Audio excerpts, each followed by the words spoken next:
On Saturday, July the 31st, 1948, under a blazing summer sky, in the presence of their Majesties the King and Queen, and in a spirit of good fellowship that stirred every one of the 80,000 spectators, the international games of the 14th modern Olympiad began at Wembley. And for a crowded and exciting fortnight, thanks to broadcasting, the battles of the giants were followed throughout the world. Thus, once again, the games were brought in sound into the homes of the people. But this time, for those possessing television receivers, with pictures too. Blue and white as well, the contingent of Great Britain. But for all the thousands who, in actuality or on the television screen, saw the events, millions heard. Empty still, because the Olympic flame is still on its way, and it'll be some minutes. In every village and city, not only of Great Britain but of the world, national heroes could be acclaimed in the very instant of their triumph. Emrys James the fencer, and behind the officials first marching in line. Here in the old Palace of Arts was where it all began, where, in addition to its own team of commentators for its home and overseas programs, the BBC provided facilities for over 120 broadcasters from foreign countries. In the reception hall, they were welcomed and made to feel at home.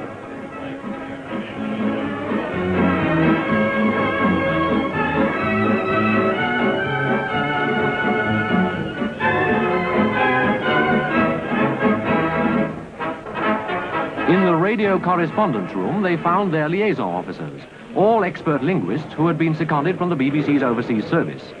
This was their headquarters, where all their routine work was done, their plans made, and a way cleared for their commentaries and stories to go out.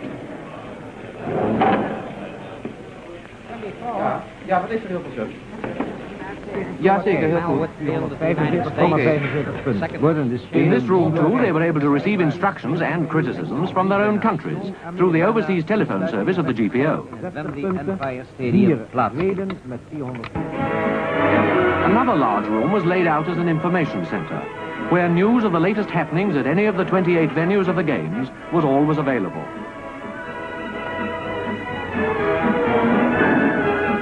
On the blackboard were written the main events of the day at Haringey, Earl's Court, Herne Hill, Henley, Aldershot and so on. And all round the walls notices were posted showing what had gone before. By telephone, teleprinter and messenger, information was being received and analysed here all through the day.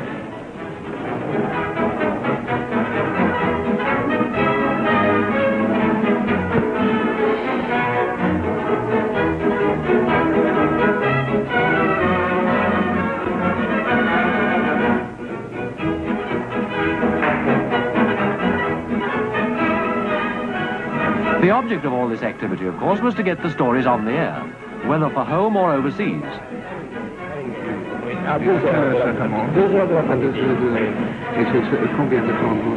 Il le faut pour la partie de basket de cet après-midi. À quelle heure? C'est à 2 heures. 2 heures, oui, à 2 heures. Et c'est pour l'émission de ce soir? De 9h30. De 9h30 dans le studio 5, oui. C'est bien ça. C'est bien comme ça. Voilà, merci beaucoup. The service organizer takes the request to a colleague in the next room. May I have a recording for 1400-1420 basketball? Yes, what Haringey position? Haringey, line 4. Haringey 4, position 10. Position 10, very good. Recording 5. And can you give me the disc number now? Yes. This number will be 3398. 3398. As the time for an event approached, the commentators would take their places in the broadcaster's box overlooking the pool or the arena. Including Harold Abram, all 40 yards. On their mark, they're off. Off to a good start. With Duncan White of Ceylon making the running. There's Cochrane of the United States, the favourite, strongly placed in the third leg. And there he goes. He's past White. And it's Cochrane of the United States who wins. And breaks another Olympic record. The long jump.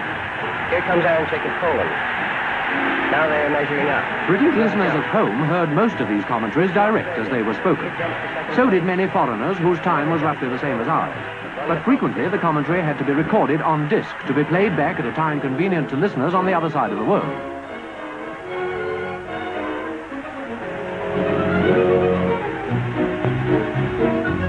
And Whitfield's moving out now.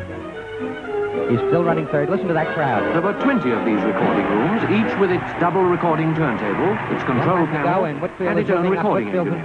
Here's one of them at work, recording the commentary as it is spoken from the arena side. No, he can't quite make it. Still Whitfield by about 5 yards. As the discs were made, they were indexed and sent to the record library until they were wanted. Many thousands of records had passed through the hands of the librarians before the games were over. After making his record, the commentator would check it, and behind soundproof doors were the 14 playback rooms where this could be done.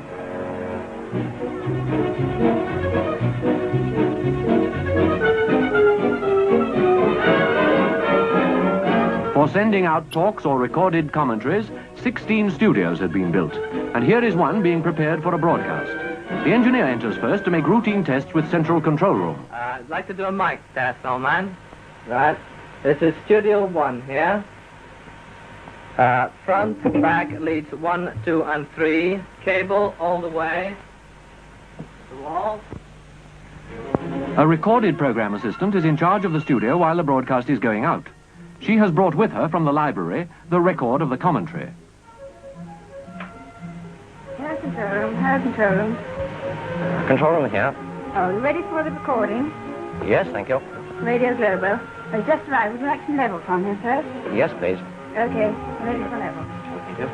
And then comes the broadcaster, in this case a Brazilian, who, after giving a level test, introduces to his countrymen his recorded running commentary. Caímos valorosamente para o sétimo. Thank you. Não tivemos sortes, amigos do Brasil, na apresentação de ontem da nossa equipe de basquetebol. Essa é a nossa opinião e vocês verão pela gravação que vamos apresentar agora. And now here is an interview with the Belgian boxing team, going out to Belgium live and not recorded. Monsieur Gargagnan, est-ce que vous pouvez dire dans l'attention de nos auditeurs comment Cavignac a-t-il été mis knock-out il y a quelques instants? Sur un crochet gauche, n'est-ce pas, place contrée du droit à la mâchoire, et malheureusement notre Cavignac est tombé et a fait une chute sur la base. C'est bien ça que vous avez fait. Exactement, je vous ai touché vraiment pas de mon et j'ai tombé la tête. But the nerve center of this great organization was the central control room, into which came lines from every commentating position and every studio, and where telephone lines and radio links to every corner of the earth began and were interconnected. Through these master control positions, 36 different broadcasts would be transmitted at one and the same time. That's right. Here were the fascinating line identity records, which from the time a foreign link-up was established by the engineers, kept the lines open by repeated announcements in every language used on the route. London nach Budapest.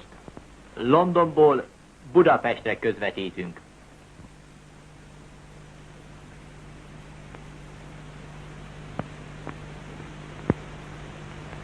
Transmission from London to Budapest.